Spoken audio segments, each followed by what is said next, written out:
अब आपका ये पूरा अरेंजमेंट है कि आपको अपने शोध प्रारूप का एक अरेंजमेंट किस तरह अध्याय सहित आपको करनी है, उसमें क्या क्या देनी है। अब आप रिव्यू ऑफ स्टडी जो की है, वह रिव्यू ऑफ स्टडी जिसको आपने अपने रिसर्च में कोट किया है, अपने थीसिस में आपने उन अध्ययनों की चर्चा की है, तो उसके बारे में भी आपको देना होगा कि वह रिसर्च को आपने कहाँ से लिया, वह किनका रिसर्च है, वह रिसर्च किस टॉपिक पे हुआ था, किस साल हुआ था, कहाँ से वह पब्लिश है। तो ये सारे जो एड्रेसेस हैं उसको देना आवश्यक होता है, क्योंकि जब हम किसी दूसरे साहित्य की मदद लेते हैं, किसी दूसरे रिसर्चर के काम की हम मदद लेते हैं, तो ये आवश्यक हो जाता है कि हम उसके बारे में भी लिखें कि हम यह जो रिसर्च है वह किसके रिसर्च की मदद से मैंने अपना रिसर्च को पूरा किया है। तो जहाँ जहाँ से आप अपने शोध कार्य के लिए आप मदद लेती हैं, उन सभी लिटरेचर को हमें देना होता है, तो उसको हम बोलते हैं रेफरेंसेस। संदर्भ, संदर्भ का मतलब क्या हुआ, जिससे आपने सहायता ली है, जो आपके रिसर्च से संबंधित है, जिससे आपने सहायता ली अपने शोध के लिए। और सूची, सूची मतलब लिस्ट, जैसे हम सामान का लिस्ट बनाते हैं, वैसे आप भी एक लिस्ट बना रही हैं प्रीवियस रिसर्चर के अध्ययन का, तो संदर्भ सूची आपको बनाने हैं। तो संदर्भ सूची रिव्यू ऑफ स्टडीज के चैप्टर के बाद में आप इसको लगा देंगी। और संदर्भ सूची के लिए ज्यादा आजकल एपीए स्टाइल जो है, आप नेट पे जाएंगी तो आपको मिलेगा एपीए स्टाइल, उसको फॉलो किया जाता है। तो आप इसको फॉलो करके नेट से जाके आप देख सकती हैं। एक एग्जाम्पल मैं यहाँ दे रही हूँ, जैसे सपोज कीजिए कि आपने कोई सपोज कीजिए फॉर एग्जाम्पल मेरा स्टडी आपने कोट किया है, मेरा जो प्रीवियस रिसर्च है उसको आपने स्टडी किया है और अपने इस डिसर्टेशन में कोट किया है, तो उसको आप रेफरेंस में कैसे लिखेंगे। सबसे पहले आप सरनेम लिखेंगे, जो भी राइटर है उनका सरनेम। तो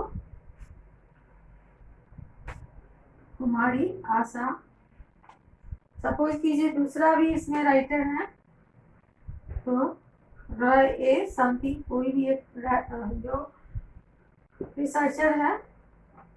आफ्टर दैट जो रिसर्च के उसके टॉपिक थे उसको आप देंगी। पहले ईयर आप दीजिए, सपोज कीजिए वो 1991 का है, तो वो ईयर डालिए। उसके बाद टॉपिक, जैसे कि आपका डायबिटीज पे ही है, तो सपोज कीजिए टॉपिक था कि रोल ऑफ इंसुलिन, तो इस तरह से एक टॉपिक आप लिखेंगी। टॉपिक के बाद फिर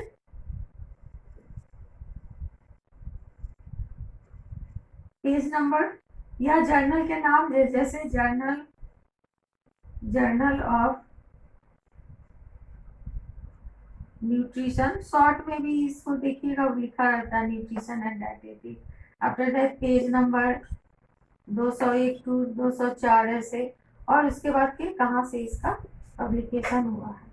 सो इस तरह से आपको रेफरेंस में सब कुछ देने हैं कि पहले जो भी राइटर है, जिसने भी रिसर्चर है, उसके नाम डालने हैं। अगर रिसर्च कई लोगों ने मिलकर किया है तो आप उसको 2 नाम देने के बाद एटल लिखते हैं, एट अल, इसके बाद तब आप ईयर का नाम दीजिए। और अगर एक या 2 रिसर्चर का ही है तो रिसर्चर का नाम, सपोज कीजिए बहुत जगह आप देखती होंगी जर्नल में एटल लिखा रहता है, दैट मीन्स कि इन 2 के अलावे और भी लोग उस रिसर्च में शामिल थे, तो उतने लोगों का 7-8 लोगों का नाम, 10 लोगों का नाम नहीं लिख के एटल लिख दिया जाता है। उसके बाद टॉपिक, देन आफ्टर दैट जो भी जर्नल में वो पब्लिश हुआ है, जो बुक में वो पब्लिश हुआ है रिसर्च, उसके नाम देने होते हैं। उसके बाद पेज नंबर देने होते हैं, देन कहाँ से वो उसका पब्लिकेशन हुआ है। तो इस तरह से आपको रेफरेंस सारे डालने हैं जिस तरह से। और यहाँ पर यह आप ध्यान रखेंगे कि रिव्यू ऑफ लिटरेचर में जिस तरह से, जिस ऑर्डर में आपने स्टडीज को कोट किया है, जैसे पहले में आपने अगर कुमारी आशा का स्टडी कोट की है सबसे पहले, तो वहां पे जो स्टडी आप रिव्यू ऑफ स्टडीज में डाल रही हैं, तो वहां पे पहला आप क्या डाली, कुमारी आशा का स्टडी। तो वहां जो स्टडी के बारे में आप वर्णन करेंगी पहला नंबर यहाँ लिखेंगे और यही पहला नंबर आपका अपने रिव्यू ऑफ स्टडी चैप्टर में रिपोर्ट करते हुए ऊपर में 1 नंबर डालेंगे, ताकि जो भी व्यक्ति आपके अध्ययन का या आपके डिसर्टेशन को देखेगा तो 1 नंबर से वो यहाँ पे देख सकता है कि वह अध्ययन किसका है, उसका रेफरेंस क्या है, ताकि वो उस रेफरेंस के माध्यम से, ये तो एक तरह से आप सारा कुछ उसके बारे में बता रही हैं, रिसर्चर के बारे में कि रिसर्चर ने किस जर्नल में अपने रिसर्च को पब्लिक किया है, उसके रिसर्च का टॉपिक क्या था, किस पेज नंबर में हम उसको देख सकते हैं। सपोज कीजिए एक बुक अगर 200-300 पेज का है और तो उस पेज में सारे बुक के अंदर में जो आपकी कंटेक्स्ट रिसर्च से संबंधित जो भी स्टडीज था आपको उसने पेज नंबर कोट किया, तो directly you can go through this page number 201 and 202 और आपको वो रिसर्च वहाँ पे मिल जाएगा। तो इसलिए इस तरह से सारे रेफरेंसेज में दिए जाते हैं। तो जैसे आप रिव्यू ऑफ स्टडीज में अपने रेफरेंस को डाली है जिस ऑर्डर में, उसी ऑर्डर में आप इसको रिव्यू ऑफ रेफरेंसेज में आप उसको उसी ऑर्डर में डालिएगा और जिस नंबर ये रहेगा वहां पे भी रिव्यू ऑफ स्टडीज में भी वो नंबर आप डालेंगे। तो ये क्लियर हो गया। तो इस तरह से आपके रेफरेंसेज हो गए। अब ये आप रिव्यू ऑफ स्टडी चैप्टर के बाद इसको आप लगाएंगी और ये बहुत इम्पोर्टेंट है, क्योंकि आपका रिव्यू ऑफ स्टडीज का रेफरेंस देना बिल्कुल बहुत इम्पोर्टेंस होता है। इसको नहीं अगर आप देते हैं तो आपका डिसर्टेशन या पीएचडी थीसिस का कोई इम्पोर्टेंस नहीं रह जाता है, क्योंकि आपने रिव्यू जो किया है स्टडीज का उसके बारे में कुछ आपने बताया नहीं।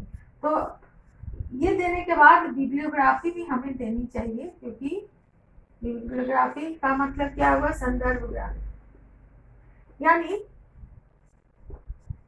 आप अपने अध्ययन के लिए या अपने रिसर्च शोध के लिए किन किन ग्रंथों की सहायता ली, किन किताबों से आपने पढ़ा, और भी कई तरह के लाइब्रेरी जाके शोध करता है, बहुत सारे पीएचडी थीसिस को पढ़ता है। तो इस तरह से बहुत सारे अध्ययन करके नेट पे कुछ डेटा अवेलेबल है तो उसका अध्ययन करता है, जर्नल का अध्ययन करता है, पेपर में अगर कुछ पब्लिकेशन हो तो उसका अध्ययन करता है।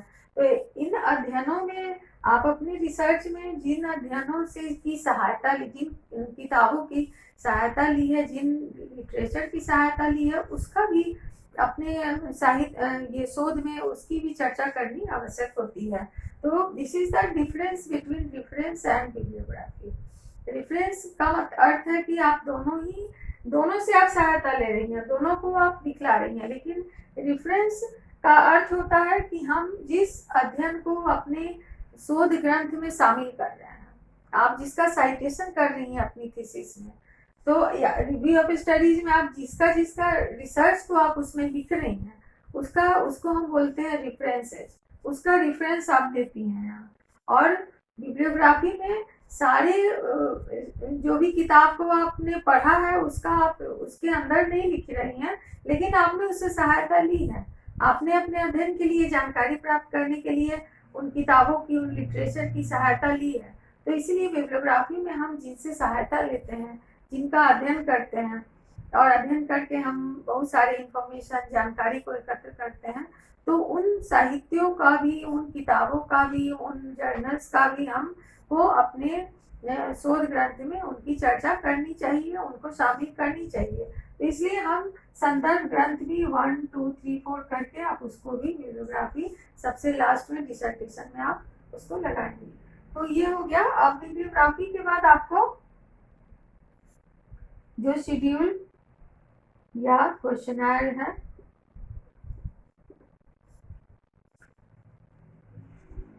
अनुसूची या प्रश्नावली, उसको आप लगाएंगी। अनुसूची और प्रश्नावली में क्या अंतर है?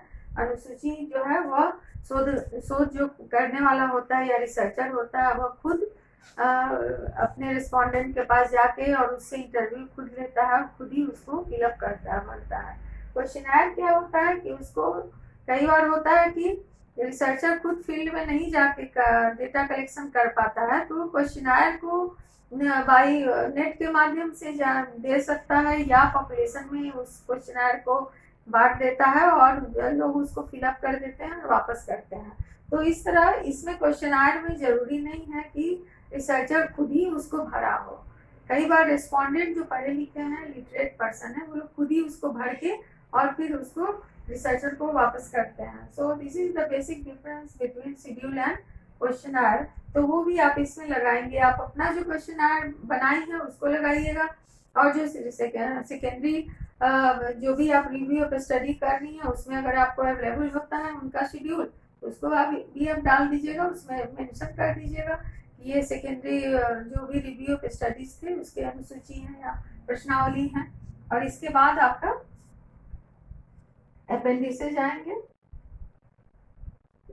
अपेंडिसेज में इसके अलावे इतने सारे जो आपने अरेंज किया आपने थीसिस को, इसके बाद उस जो भी आपने रिसर्च किया उससे संबंधित और भी कुछ यदि आप बताना चाह रही हैं, फॉर एग्जांपल जैसे आपने डायबिटिक एडल्ट पॉपुलेशन के बीच में डायबिटिक का जो प्रॉब्लम है उस पर आपका रिसर्च है, तो उससे संबंधित यदि आप यह बतलाना चाहते हैं कि एक डायबिटिक एडल्ट पॉपुलेशन को किस तरह का आहार लेनी चाहिए, या उसका न्यूट्रिएंट रिक्वायरमेंट क्या है, प्रोटीन कितना लेना चाहिए, कैलोरी कितना लेनी चाहिए, और भी अदर न्यूट्रिएंट कितनी लेनी चाहिए, तो उसका टेबल बना के आप इसमें अपेंडिसेज 1 एक डाल सकती हैं। अगर उसका मेनू प्लान आप दिखलाना चाहती हैं, what to diet plan to show your diet plan for the diabetic patient, तो आप एक डाइट प्लान प्रॉपर एक अच्छा से बना के वो आप अपेंडिसेज में डाल सकते हैं।